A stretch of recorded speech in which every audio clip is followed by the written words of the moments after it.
see me also loud and clear. Let me know in the chat box, everybody, as you keep on joining. Say a quick hi so that I know you guys are there and you are ready for reading, enjoying, discussing, and answering questions from some article from some famous publication. So in case you are there, let me know in the chat box, everyone. All right. I will meanwhile check if you guys could join. All right. So I can already see Shashi, Priyanka, Nancy, Preeti Gupta, Malya, Yashashvi, Anisha. Good afternoon, guys. Good to see you all. Yes, there has been a time change. It is more about adjusting the time according to the requirements of a lot of students. A lot of students have told us that 10 o'clock on Monday mornings basically means that some of them miss the session because they have schools to attend or they have some other work to do. 3 o'clock is I think more time that is going to be beneficial for everyone, is suitable for most of you, correct? Okay, Yashasvi, Anisha, Alifia, Preeti Kashyap. Okay, I have two Preetis in the class. Tijan has come, Hariom is there, Suryansh is there, Vicky has also come.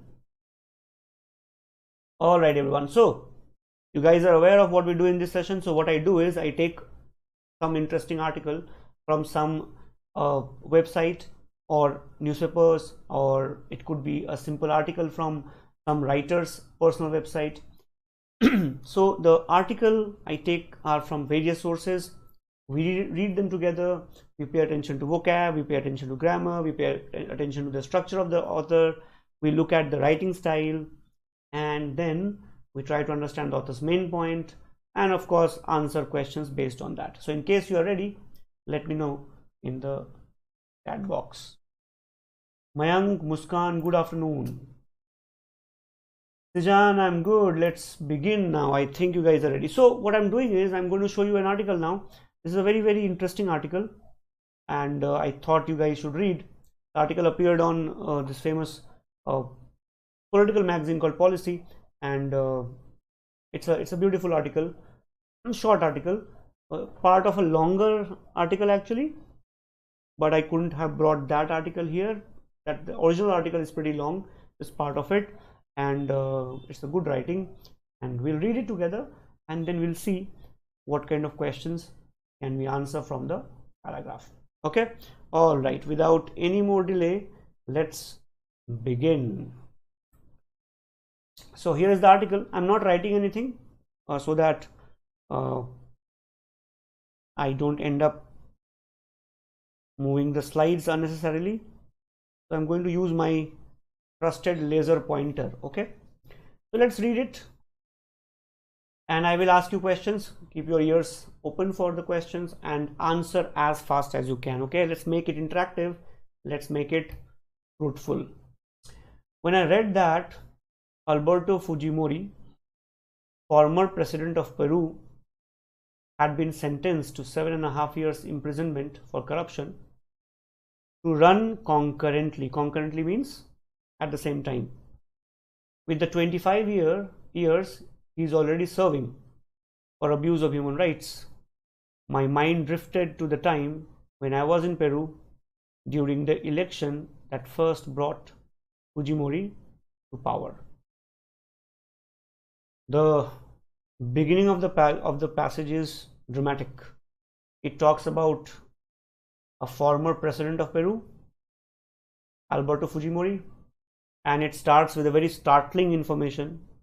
It says that he has been awarded 7.5 years, which will run concurrently, which means that he is already serving a 25-year sentence, and this 7.5 year would be not added after 25 years. So it's not going to be 32.5 years of imprisonment.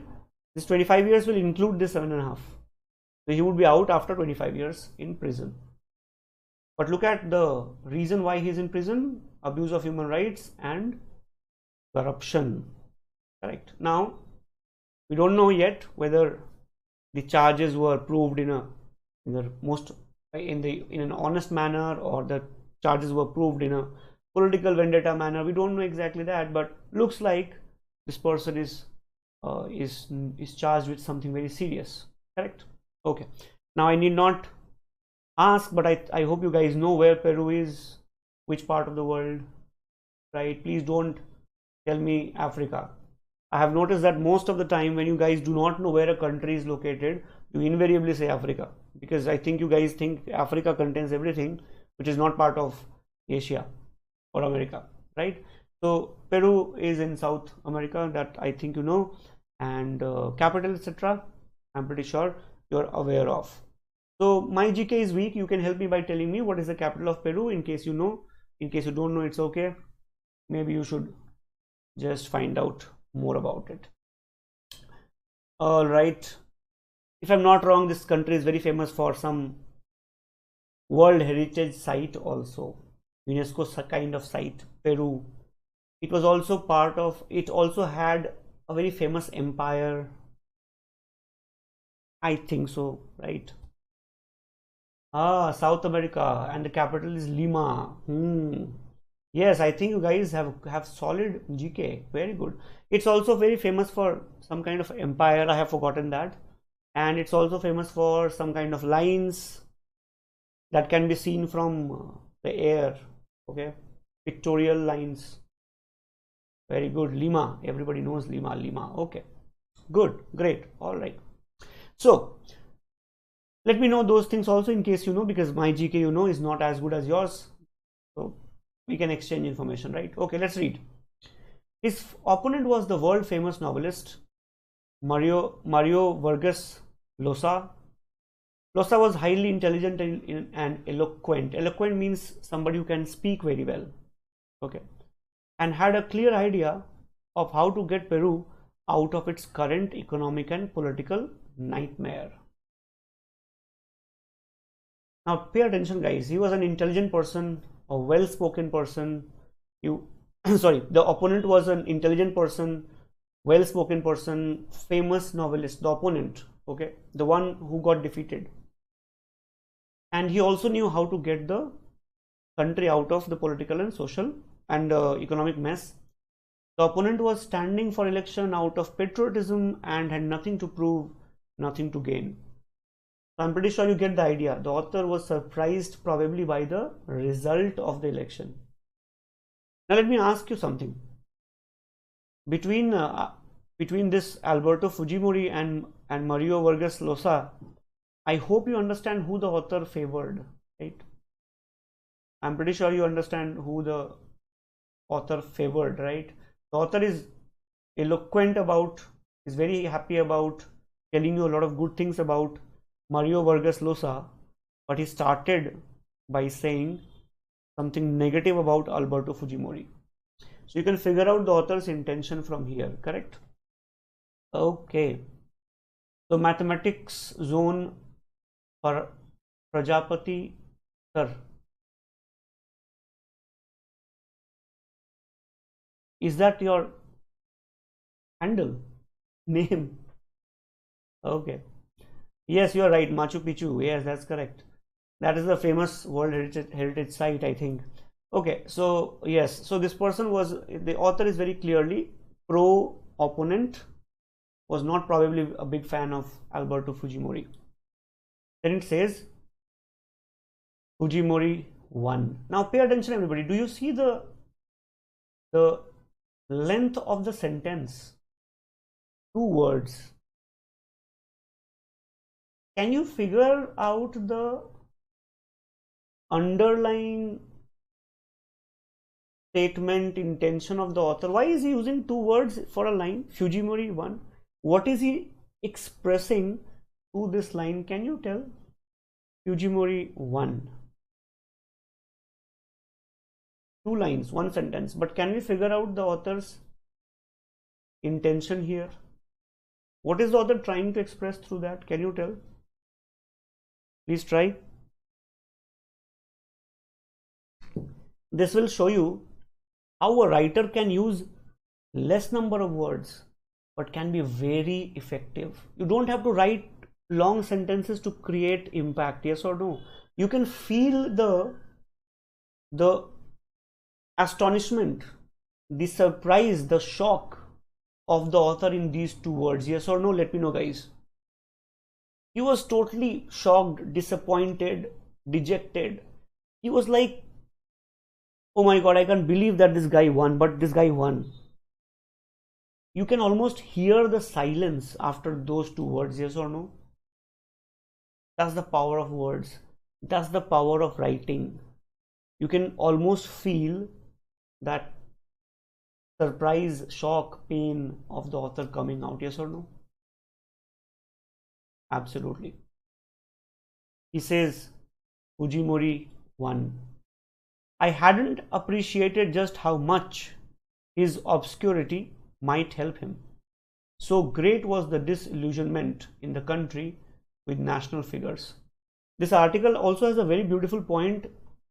Later, I'll explain that. Just stay with me. If you're watching me after the session is over, please stay. There's a very beautiful, interesting point. I want you guys to read that, and I want you guys to think about that. Okay, because it's a very, very interesting line.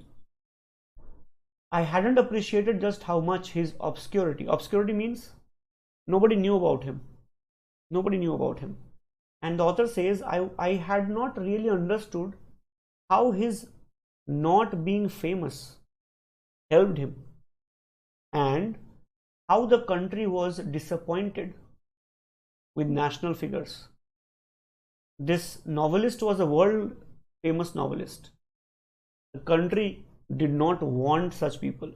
The country was disappointed with heroes.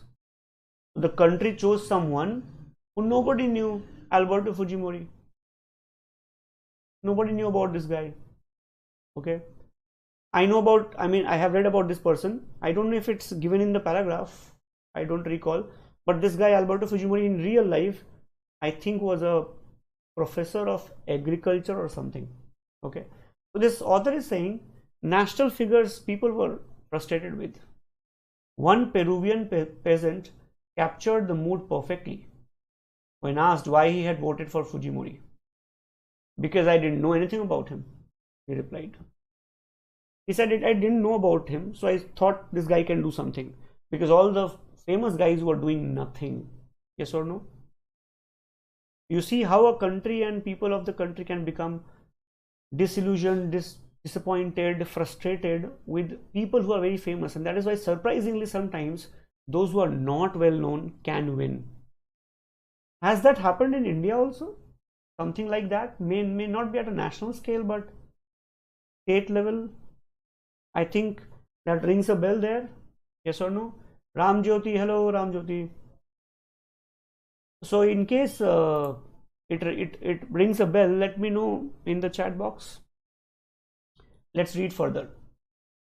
The Peru that Fujimori inherited was in terrible condition. Inflation was so out of control that you couldn't buy anything of any value in the local currency. You had to use dollars. But inflation was not the worst or greatest of Peru's worries. Then what was it? The honor belonged to Sendero Luminoso, Shining Path, the Maoist insurgency that at the time controlled quite a lot of the national territory. Now see, the author is talking about what were the problem areas of Peru. One was economy. The national currency had no value. People did not even want to use it. Inflation was out of control. Inflation means currency was losing value. People did not want to use it. They wanted dollars. Correct? And I think it's US dollars. And the second biggest problem was Sendero Luminoso, which basically means shining path. It was a kind of Maoist insurgency. Insurgency means when people rise up or a group fights the government, right? Yes. So, Rakshita Kiran, no, on Monday and Wednesday. Okay. So, nobody has answered yet. Has that happened in India? Somebody who was not very significant suddenly became very prominent because people were otherwise frustrated, disappointed with the national or well-known figures. Let me know in the chat box if you think that has happened. Okay. Meanwhile,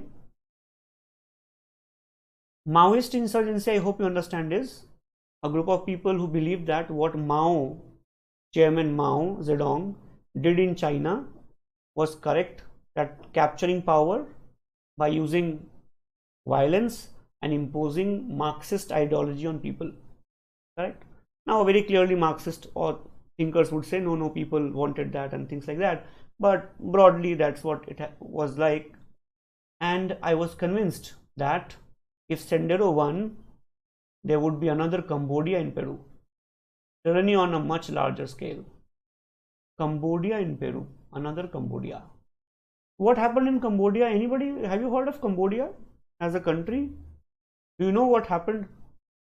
Manmohan Singh Hariom did not win any election. The guy I'm talking about, yes, Alefia, very good. Good answer. Alefia has answered it correctly, yes. It happened with Aam Aadmi Party. It happened with Kejriwal, Arvind Kejriwal, yes. When people get frustrated, they sometimes say, okay, let's give this guy a chance. We have tried everybody, nobody worked. So let's give this guy a chance. What will he do at the max? He will disappoint only, no? You're already disappointed. That happened in Peru also, correct? So in Cambodia, remember, in Cambodia in 1975, it happened from 75 to 79. Read about it, guys. In Cambodia, it's one of the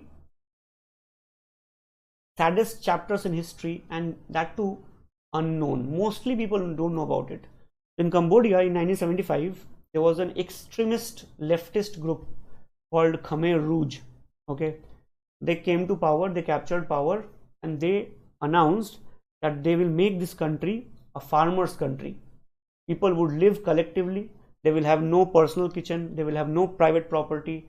They will not work in any offices, and they do not even want education. They wanted to have their own sort of education. They did not want religion. They did not want currency. What they did was, first thing they did was they shot all those guys who wore specs. Anybody who wore specs, according to them, was well educated and therefore unlikely to be a good farmer. They were not wanted, required in the new nation that they had in mind. So they shot all of them. In 4 years, they killed approximately 40 lakh people. So after that, Vietnam invaded the country and the Khmer Rouge was destroyed. Pol Pot was the dictator. Read about it. It is one of the brutal and sad history or chapter in history that most of us are not aware of it. Okay. All right. Ram Prajapati. Yes, absolutely.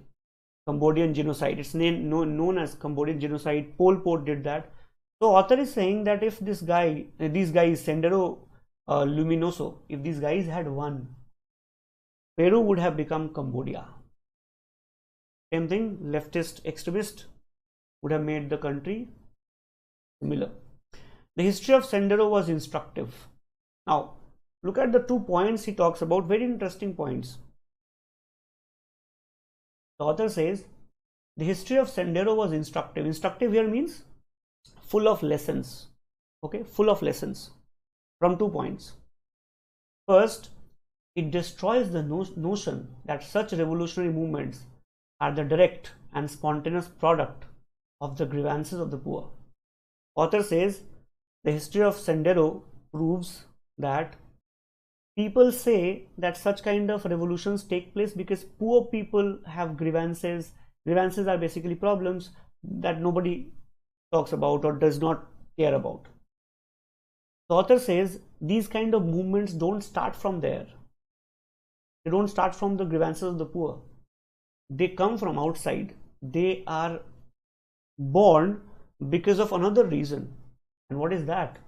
The second is that it illustrates the dangerous folly of expanding tertiary education. Tertiary education means college education, higher education, as a means of economic development rather than a consequence of economic development. This point is very beautiful.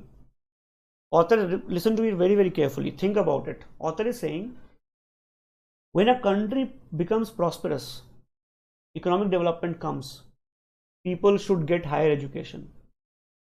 If you do it in the reverse manner, if you give people education and there is no development in the country, then what happens is these highly educated people, bring ideologies from the outside. These ideologies are extremist ideologies. These ideologies are fanatic ideologies, and they impose it on people, and that leads to dictatorships and genocides. You understand what the author is saying? What do we generally believe in life? Give education, everything will be okay. This author is saying, no, wait. If you give higher education but you do not have economic opportunities in the country, what happens is it can backfire. These highly educated people can hijack the political system and they can bring dictatorship. So it can backfire. People don't think about it. It happened in Peru. The founder of Sendero was the professor of philosophy at Ayacucho University, Abimael Guzman, known to his acolytes. Acolytes are basically sycophants, right? They're basically those people who are yes man, or yes ma'am, yes sir, as President Gonzalo or Presidente Gonzalo. His ideas were the application of Maoism to Peru and were collectively as known as Gonzalo thought. What this guy did, the head of the Sendero, this guy was named as, he was a professor of philosophy at Ayacucho University, and he got the ideas of Maoism from China and he just put it into action in Peru. That was the result of the high education he got, according to the author. And his followers simply followed him. They did not care about the repercussions, what would it lead to, etc., etc. Ayacucho University itself had been in abeyance. Abeyance basically means suspension since the 17th century. The Peruvian government thought to revive it as a means of developing the economy of the local area, one of the poorest and most backward in the country, and bringing it to a modicum of social progress. Modicum means small amount, sort of. What is brought instead was a Peruvian Pol Pot. Who was Pol Pot? Pol Pot was the dictator of Cambodia, who was responsible for killing approximately 40 lakh people. So it says, Peruvian government wanted the university to bring development in economy. What did it actually bring? It brought another Pol Pot to Peru. It's showing the repercussion of giving education without development, economic development. Pol Pot, who had written his thesis on Kant. So Pol Pot was a dictator and he was highly educated. Again, see the connection? Pol Pot was also highly educated. He had written his thesis on Kant. Kant was a philosopher who was easily able to influence and indoctrinate. Indoctrinate means brainwash young men and women who were the first generation ever to receive higher education, and who were the science means they were the receivers of wisdom of an immemorially oppressed people. So they were the science, they were the receivers, or the kids of those people who have been for the longest time possible oppressed. So the last paragraph, what is it saying? Peruvian government wanted the university to bring economic development. What it actually brought was, it brought people like this professor who basically got the ideas of Maoism from China and Cambodia, and they imposed that doctrine in Peru. And these guys who were studying there, they were the first time college goers from their families, and the families were oppressed. So when they heard about the Maoist ideology of fighting the state, toppling the government, having a government of the poor, by the poor, and of the poor people, they got brainwashed. They said, okay, let's have it. And therefore they became one of the biggest headaches in Peru, apart from the very bad economic condition. I hope you learned few new things so far in this session. Yes or no? First, education always brings prosperity. You have to think about it. May not be the case. You can read about what happened in Cambodia. It also shows what extremist ideologies can do, no matter what kind of extremist ideology that is. Excess of anything is bad at the end of the day. So let me know, guys, if you could follow me till here, yes or no. And if you did, Himanshu Dubey, hello. If you did, then I think you can answer one or two questions that I have, yes or no. All right. Yes, one of you have written it happened in Punjab also. I agree. Yes. It's like giving a chance to somebody who's not from that area. They have tried everybody, so they were like, okay, let's try a new political party. Yes. All right, everyone. So let me quickly ask one or two questions and let me see if you guys have paid attention or not in the session. So this question actually is asked from this area. Okay. I want you guys to read this line first. That honor belonged to Sendero Luminoso. Okay. Pay attention to the tone of this word, honor. Tone of the word, okay, and then answer the question. It's a very easy one. I think you can answer very, very quickly. Can you guys answer it, please?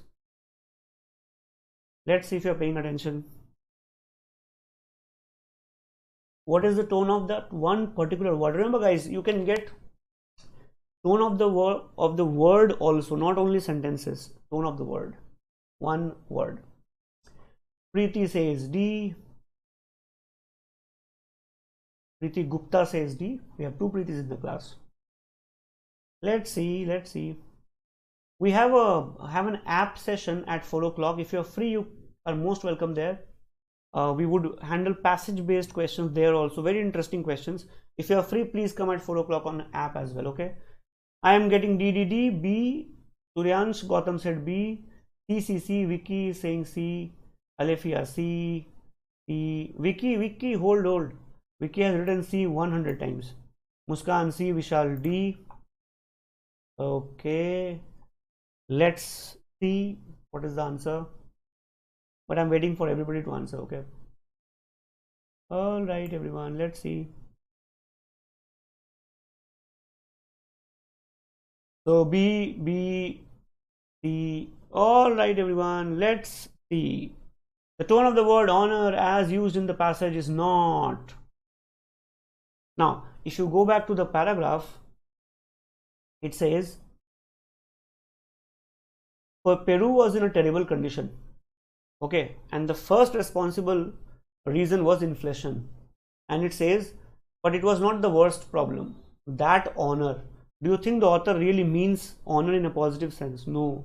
The tone of the word is very clearly negative, right? The author is basically making fun, is basically sarcastic about it. Sardonic. Sardonic is also somewhat sarcastic. Sardonic basically means when you are making fun of someone, mocking someone. Derisive is also the same. Derisive is contemptuous, making fun, showing contempt. Sardonic, sarcastic, right? Sarcastic statements. Who is the world champion in sarcastic statement? Our parents are world champion, generally speaking, right? So what is the correct answer? Humoristic, because the author does not have any humor there. The author is very clearly absolutely sarcastic. The author is saying that honor goes to these crazy guys, okay, who want to bring another Cambodia to Peru. The correct answer is B for Bombay. Absolutely.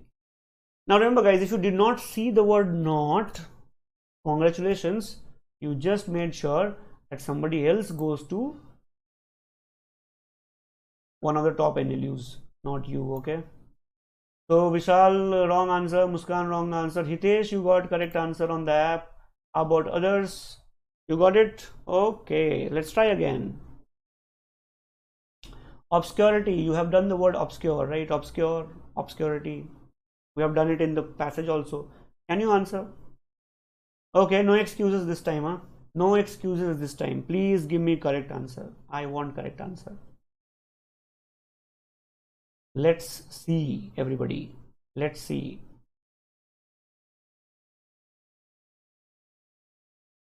Please remember, guys, you miss one question, you might be out of the race. That's how competitive CLAT is. Okay. Anisha has taken my statement of let's see, I think, very seriously. She is saying the answer is C. Let's see. Okay, Srishti C, Malia C, Preeti Kashyap C, Niti, good afternoon, very late. Muskan, Hitesh, what's your answer? Vishal. Okay, second Preeti has also answered, I think. Yes. C. Alifia A, Yashashvi C, Rakhi C, Anil C, Nancy C. Everybody is saying. Suryansh Gautam is saying B. Okay. Suryan's answer is different. Find the most inappropriate replacement. Inappropriate replacement means odd one out. Obscurity basically means when nobody knows you. Correct. For example, when we walk down the road, who recognizes us? Nobody. We are almost obscure people, right? We are anonymous. If you go to a jungle and stay there, nobody will notice. Correct. Because we are practically insignificant. But suppose tomorrow you become Supreme Court judge or you become a hotshot lawyer, then people would notice. So obscurity can also mean oblivion. Oblivion means when people forget about you. They simply forget, right? They don't bother. So very clearly A, B and D are similar words. Consequence is totally irrelevant here. Therefore the correct answer is C. Anisha actually gave the first correct answer. Well done, Anisha. Correct answer is C. Well done. All right. Now this is an interesting question. So I have made it slightly differently. You don't have to answer in words, you have to answer in idioms. Okay. And if you like the article and if you like the question so far, why not press the like button? Because that makes us reach more number of students, and that also makes me super happy and makes me motivated to bring more interesting questions next time. Okay. And if you don't press the like button, no problem, I'll still bring more sessions, but I'll be a little disillusioned, disappointed, dispirited, dismayed, dejected, heartbroken, etc., etc. Okay. C A B B B C A. Nobody is saying D. What has D done? Why are you showing such aloofness to D? B C B C. Okay. All right. Let's see. The first correct answer came from Preeti Kashyap. Preeti Kashyap, well done. Abeyance basically means when you suspend something, when you make something, when you keep something in suspension, you don't do something for some time. Okay. Hang fire. Hang fire basically means wait till further instructions. Don't do something for some time or keep it suspended. You don't execute it at that moment. You keep it in waiting. Okay. Hang fire and hang tight are very similar, but they are not same. Hang fire basically means till the next order, wait. Hang tight basically means simply wait. So suppose your friend calls you and says, I'm in trouble. 3 people are beating me up. Please come fast. And you say, hang tight. I'm coming. What you mean is wait. Just be there. Persevere. Don't die. I'm coming. But if your friend calls up and says, you know what, I'm going to order iPhone 14 Pro Max, Ultra, whatever, and I'm selling both my kidneys for it and lungs also, and you say, hang fire man, hang fire. What you mean is suspend your decision for some time. Wait. Okay, let me go and rob a bank and bring the money for you. Don't die.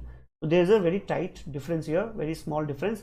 Hang the boot basically means to stop doing something, retire basically. Hang by a thread means very slim chance of something happening. Okay, very slim chance of something happening. That is called hang by a thread. So here the correct answer is of course A for apple. Well done. I think Preeti was the first person who gave the correct answer. In case I missed your name, please excuse me. All right. Absolutely. All right. Let's try again. Grotesque. Grotesque. What on earth does this word mean? Grotesque. Grotesque. Can you answer? I think this. Okay, let me help you also. This is an example of a grotesque painting. Okay. Let's see who answers first.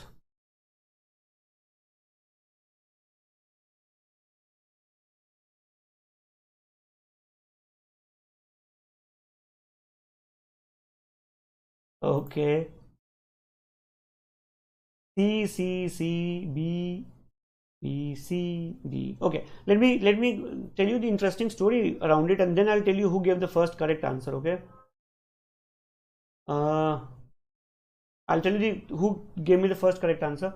So this word grotesque comes from the Italian word, if I remember it correctly, Italian word grotto. Okay, G-R-O-T-T-O, grotto. Grotto basically means a cave. So in earlier times, people would stay in caves, and they did not have, iPhone and TV and iPad and laptop and reels and Instagram to pass time. So they would paint on their caves wall basically. But obviously they were not great painters, so they would paint, but those paintings would look very twisted, deformed. So in the grottos, they would make paintings which became famous as grotesque painting, because grotesque means twisted. So it comes from grotto. Grotto basically is cave, and the painting was called grotesque because it was twisted. It was not straight, very beautiful painting. It was twisted painting, teda meda in Hindi, and that is why grotesque basically means twisted, deformed, or gnarled. Okay, not scary. Twisted things can look scary, but does not necessarily mean scary. On the other hand, if I say that Peter's sense of humor is grotesque, what I mean is he has a very twisted sense of humor. People may not appreciate it a lot. People might not find it very nice. Okay, so scary is the correct answer. And if I'm not wrong, I think the first correct answer actually came from Suryansh. Okay, if I'm wrong, correct me, but I think Suryansh Gautam gave me the first correct answer, which I think he said the C. Is that correct, Suryansh? Let me know. Okay, everybody clear? So did you like the question? Did you like the paragraph? Did you enjoy it? If in case you did, why don't you subscribe to our channel also, so that you get notifications whenever we do the new sessions, and we do it the entire day. We keep on doing it for all you guys, and of course free. And if you have not pressed the bell icon, please do that without fail. All right, the paragraph is back. What does it mean? I don't know. Let's see. Okay, so there's a question also. Let's try. What can be inferred about the author's feelings about Sendero not winning? What can be inferred about the author's feelings about Sendero not winning? Sendero did not win. What was the author's feeling about it? Very simple question. Last question, everybody. Let's be quick and let's be correct. Okay, let's see. So Suryansh says yes. Suryansh, well done. Yes, please. Last question, everyone. Don't go anywhere. Just answer this quickly. What can be inferred about the author's feeling about Sendero not winning? Just think, was he happy? Was he sad? That will decide the answer. Okay. Vicky A. Anisha D. Priyanka Kerodia A. Okay. D A. Ram Prajapati says A. D. SSV D. Nancy A. Alefia D. Suryansh A. Okay, this is a very easy question, but this is what happens when you don't pay attention. Okay, half the class has got wrong answer. Half the guys attending the session have got wrong answer, even to such an easy question. Muskan, you are right. Niti, your answer is not correct.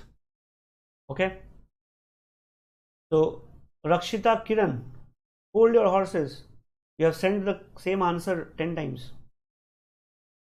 Now, let me show you what is the correct answer. Okay, then I'll tell you who gave the first correct answer. The author says Sendero Luminoso was the Maoist insurgency, and if they had won, there would be another Cambodia in Peru. Tyranny on a much larger scale. Tyranny means dictatorship. You think the author would have been disappointed that these guys did not win? Half the class is saying A. You know why it happened? Because you got confused between the president and the opponent. Sendero was not the opponent. The opponent was the poet, Losso. Remember that guy? And therefore, the correct answer is D for Delhi. Obviously, the author was relieved that a man like this guy did not win. He was happy, not disappointed. The correct answer is D for Delhi. Yes, absolutely. Now let me check who gave the first correct answer. Yes, Anisha gave the first correct answer. Anisha, I have told you earlier also, you're pretty fast and pretty good at doing what you do. Keep on doing that without fail. Is it clear, everybody? The correct answer is D. You just got confused. And this is exactly what examinations are supposed to do. You get messed up, they win, because they have less number of students to consider from now. Remember guys, CLAT and other exams are just a means to eliminate people. You can't do it, you're not part of it. That's it. Correct, everyone? So in case you liked it, because we work very hard to get the best content for you, in case you liked it, why not press the like button, and why not press the subscribe button, bell icon also, so that you get notifications. I'll see you again. I'll see you at 4 o'clock on the app. In case you're free, please come there. I'll see you again at 4 o'clock today, and on Wednesday 3 o'clock for this kind of a session. In case you have not subscribed, please do that so that you get notifications when we have these sessions next time. Thank you so much guys for joining me here. I'll see you again. Thank you so much everyone. Please take care. Bye bye.